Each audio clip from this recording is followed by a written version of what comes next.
Süd vəzi xərçənginin əlamətlərindən biri də süd vəzi giləsinin içəriyə doğru batmasıdır. Bu, bütün xəstələrdə olmasa da, bir sıra xəstələrdə bu cür əlamətlər meydana gəlir. Düzdür, süd vəzi giləsinin içəriyə batması yalnız xərçəng xəstəliyində olmur.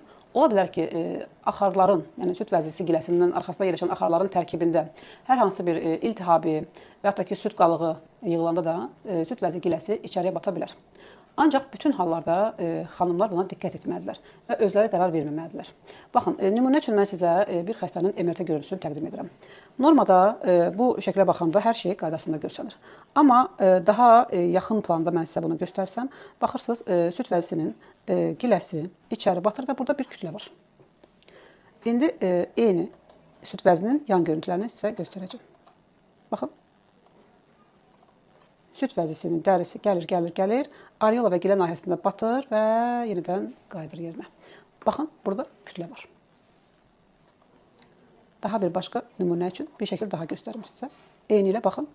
Yəni, burada normal görsənir, gəlir və kütlə olan yerdə gilə areola kompleksi batdı. Deməli, bu vəziyyəti yaradan həmin bu kütlədir.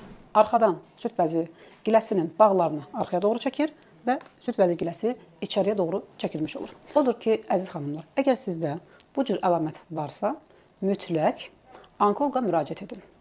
Qoyun müayinəni onkoloq seçsin. Çünki bu xəstəni ultrasəs müayinəsi eləyəndə gilənin içəriyə nəyə görə batdığını göstərən heç bir əlamət yox idi.